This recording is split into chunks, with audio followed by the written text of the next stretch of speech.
Wala lang. Antok na siya. Ano naman, antok na talaga. Pinahiga. Dali ka lang pinahiga. Hello! Hello! Hi! Bulaga! Ay, nakakaikot na siya. So, gusto mo, dyan? Kain na po kayo dito? Hindi. Pero nung binata ako dito, wala yung kumakain. May ginagawa si Lolo. Diyan ka na? Diyan ka na? Oh, diyan ka na? Ay, miss, pwede magtanong? Hi, David. Nakasar mo pa.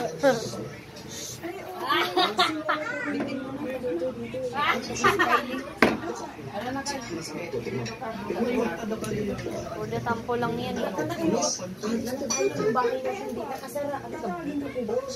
Sige. Thank you.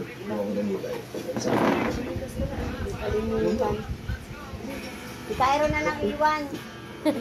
Nakasar mo pa lalo. Iwan na lang si Cairo.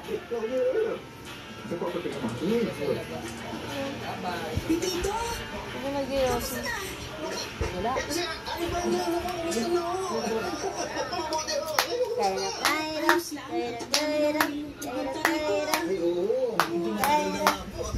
Isin natin sa pen. Saan? Bakit? Iniwan nila.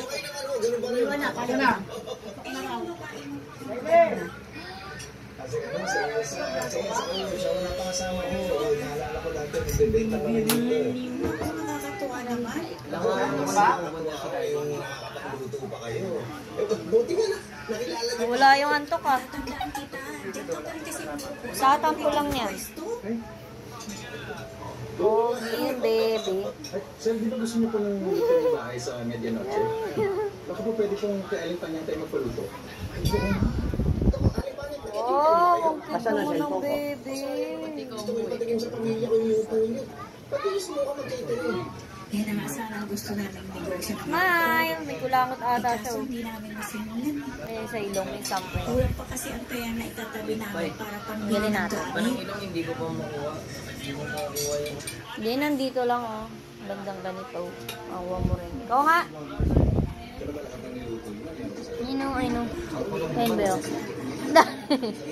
Ayun na may something. Nasan niyang kulang. Cute!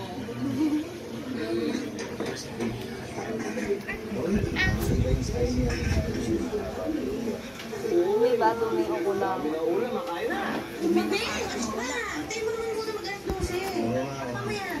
Sige, kapag muna at oo nga pala, no, may Nakangina ba si Cairo?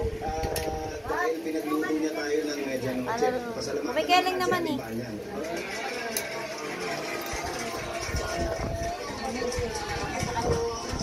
Dapat magpasalamat sa iyo, Tito. Dahil sa binigay ng gamit sa amin. Hoy, binigay ng... Nasa alas pa rin yun.